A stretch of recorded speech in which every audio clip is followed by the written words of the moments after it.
Welcome students in class 12th economics कक्षा द्वादश के अर्थशास्त्र में आपका स्वागत है। Students, we have already studied about excess demand और inflationary gap. Then today we are going to study about the reason और काउजेज ऑफ एक्सेस डिमांड और इन्फ्लेशनरी गैप।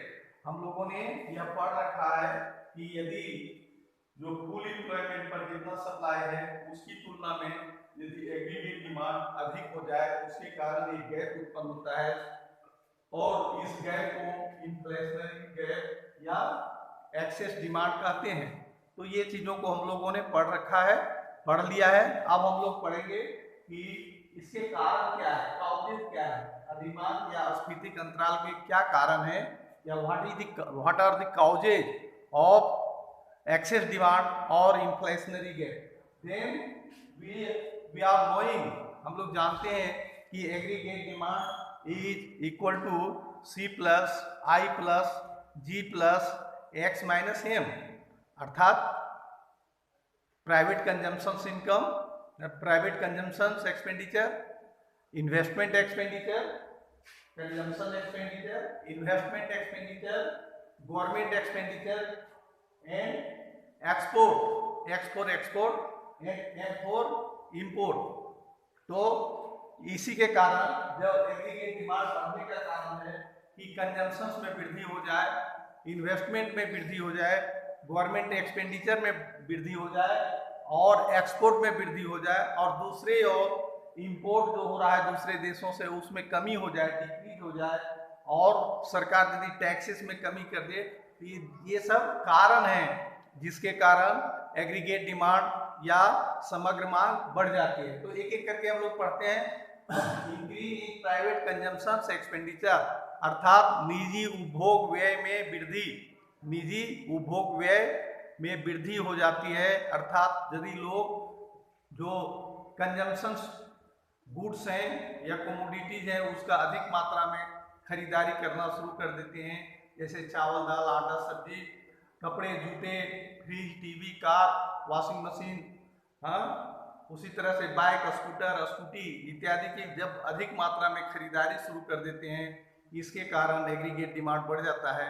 कारण कि इन चीज़ों का सप्लाई तुरंत नहीं बढ़ा सकते हैं, फुल एम्प्लॉयमेंट हो चुका है अर्थव्यवस्था में, इसलिए इन चीज़ों को और अधिक मात्रा में जो सप्लाई है एग्रीगेट सप्लाई है उसको नहीं बढ़ाया जा सकता है। तो एग्रीगेट डिमांड कंजम्पशन एक्सपेंडिचर में बढ़ने के कारण या जो निजी उपभोग व्यय है उसमें वृद्धि के कारण ये हो सकता है। दूसरा है इंक्रीज इन इन्वेस्टमेंट, जब अर्थव्यवस्था में वस्तुओं के दाम बढ़ने शुरू होते हैं, उसकी मांग बढ़नी शुरू हो जाती है, तो लोग इससे इंसेंटिव प्राप्त करते हैं या उसको ये एक्सपेक्टेशंस होता है कि वस्तुओं के दाम और बढ़ेंगे और इसके कारण वह विभिन्न प्रकार के इन्वेस्टमेंट में या निवेश में या मशीन फैक्ट्री इंडस्ट्री प्लांट वगैरह लगाने में अधिक मात्रा में खर्च करते हैं, जिसके कारण वह इन्वेस्टमेंट में वृद्धि हो जाती है और इसके कारण वस्तुओं के दाम बढ़ जाते हैं।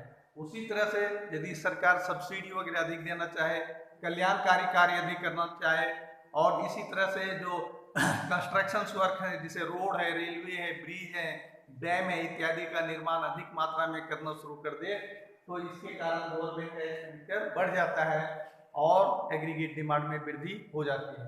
उसी तरह से यदि हम एक्सपोर्ट दूसरे देशों में जो हम अपने देश की वस्तुओं को भेजते हैं, यदि विदेशी हमारे देश से अधिक मात्रा में वस्तुएं मंगाना शुरू करें तो इसके कारण एक्सपोर्ट में वृद्धि हो जाती है और इसके कारण एग्रीगेट डिमांड बढ़ जाता है। अब जो रिलेक्शन की बात है, डिक्रीज में बात है, जब हम विदेशों से कम सामान मंगाते हैं या इंपोर्ट कम करते हैं या आयात कम करते हैं तो जो वस्तुओं की जो सप्लाई है वह कम हो जाती है और इसके कारण से जो हमारा एग्रीगेट डिमांड है वह बढ़ा रहता है और इसके कारण इन्फ्लेशनरी गैप होता है। और जो छठा रीजन है, सिक्स्थ रीजन है, वह डिक्रीज इन टैक्सेस है। विभिन्न प्रकार के टैक्सेस में यदि कर में कमी कर देते हैं, जैसे अप्रत्यक्ष कर इनडायरेक्ट टैक्सेस या प्रत्यक्ष कर डायरेक्ट टैक्सेस में कमी कर देते हैं, तो लोगों के पास एक प्रकार से जो धन है, खर्च करने का धन है, वह जो मनी है वह बढ़ जाता है, या वस्तुएं सस्ती हो जाती हैं, जिसके कारण वह वस्तुओं की अधिक मांग करता है और एग्रीगेट डिमांड बढ़ जाता है। तो ये सब रीजन है, इस रीजन को बनाएंगे, ग्राफ से भी दिखा दिए हैं, रीजन भी है। तो ये 6 रीजन है, इसको पढ़ेंगे। इसी रीजन को हम लोग फिर अभी अगले बार में इसको दूर करने के उपाय में हम लोग देखेंगे, रेमेडी में देखेंगे। तो इसलिए इसको अध्ययन करेंगे। थैंक यू, धन्यवाद, हैव ए नाइस डे।